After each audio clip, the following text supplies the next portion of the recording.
Economic experts expressed divergent views over Tinubu's plan to grow Nigeria's economy by 12%. Welcome to the news and please subscribe to our channel. Some finance and economic experts went to express divergent views on the 12% gross domestic growth projection made by the presidential candidate of the All Progressive Congress for the 2023 general election. The experts made their position known during separate television interviews with the Whistler. Those that spoke are a professor of economics at the Olabisi Onabanjo University in Ogun State, Sheriff Dean Teller, and the registrar of the Institute of Finance and Control of Nigeria, Mr. Godwin Ehoe. Tinubu has shortly after emerged as the presidential flag bearer at the just concluded All Progressive Congress convention promised to dredge the Calabar seaport and increase the nation's GDP to 12%, as well as create jobs for the youth if elected Nigeria's president in 2023. Tinubu said this as part of his economic blueprints during his acceptance speech shortly after he was elected as the All Progressive Congress flag bearer for the 2023 general election. Nigeria's GDP grew by 3.11% as at the end of the first quarter of 2022, based on data released by the National Bureau of Statistics. Speaking on the 12% GDP projection, Teller said that with the challenges facing the economy, it is impracticable for Nigeria's GDP to grow by 12%.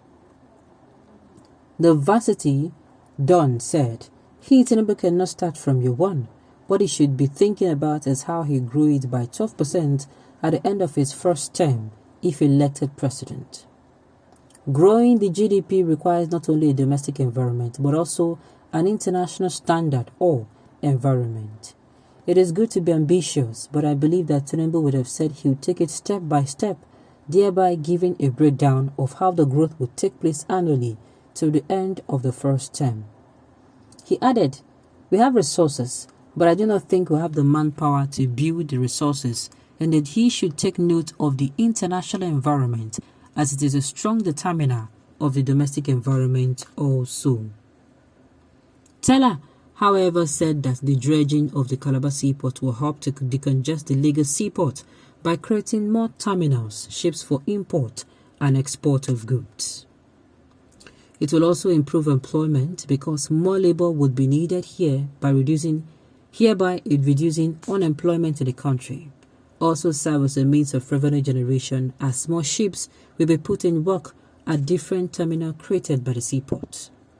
For Ehoe, he said, "I think growing the GDP from 1.8% to 12% can be achieved depending on the avenue in which we are looking at it. He can increase the federal government budget in a manner that will promote industrialization in the Nigerian economy so that we will not be depending on importation. We have a lot of challenges such as epileptic power supply. If we can tackle that within the shortest period of time and industrialize the economy, then we can talk about growing the GDP to 12% from where it is now.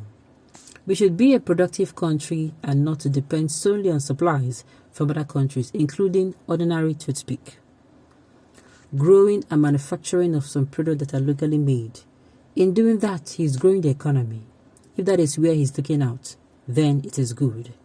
On dredging the Calabar seaport, he explained that this has been long overdue because of the economic opportunities that will be created in the area of export.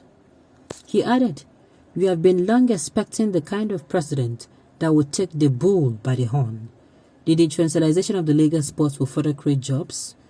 If he plans to drain the port, then some categories of vessels will be depositing through Calabar port.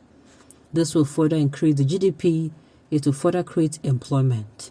If that is what he's looking at, his achievement of a 12% GDP rise annually is visible and achievable." Godwin urged Nigerians to always hold politicians accountable for the campaign promises. There is no institution set aside to hold politicians that are elected to account to the manifesto, he added. That is why we are supposed to hold these people very, very accountable. And how are we going to do that if you get person will be say, aim one come work for Nigeria? he wants to come, and the major reason he's coming is to make Nigeria better. He go put on there. For every 1 kobo that they receive or they get, they're going to account for it. Sincerely. And I think there are ways you can find out if some persons are going to be accountable.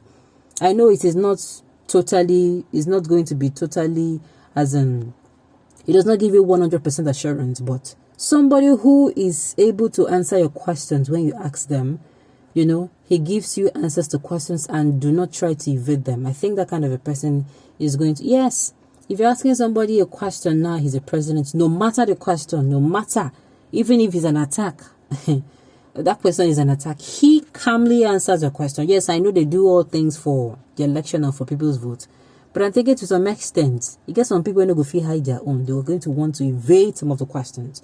And you can also catch them trying to do that.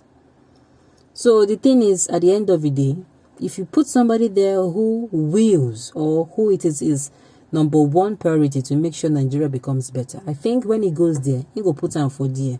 Say make them they hold people who come outside can't talk for their manifesto. Now, with that being said, apart from that, Tinubu coming out to say he's going to do this. He just said this is what he's going to do. He's not giving, these people are the one now giving him a step-by-step of the things he would do. This is not the kind of person he wants. It is very easy for you to come and read out these things like nursery rhymes. I'm going to make electricity, stand by. Then there'll be good roads. I will draw this Calabar seaport. All these things are easy. Anybody can write it down and come and sing it out to you like rhymes or like a song to you. But the thing is, can you give a step-by-step of how you're going to be doing it? These people are the one breaking it down for him. Oh. You are saying the first economic expert told him it is impossible. The first economic expert told him it is not possible for him to increase the GDP to 12% from the 1.1 we were with. You need to, before the second person will not say, oh, if you are talking about doing it like this, meaning he did not give a breakdown. He only came out and said these things. And, to me, it is one of those things that you say, and at the end of the day, because you are not helping us to see the vision you have for us. That is it. If Tinubu become Nigeria president, Nigeria tax go past USA on. By then, all illiterate Yoruba people, tribalistic sets will be the ones that be complaining for hardship pass. Look at the legacy claims to build. See, common man cannot even afford to rent a standard room, not to talk of flat or self-contained. Okay. And yet, same Tinubu complained when Buhari increased tax to 7.5. You people just talk based on ignorance. How many people have you seen complaining about the tax in Lagos? How many people have you been complaining? How many of you complaining are even paying tax? Okay. On this note, you have come to the end of the news. We say thank you for tuning in to listen. Until I come your way next time, enjoy the rest of your day.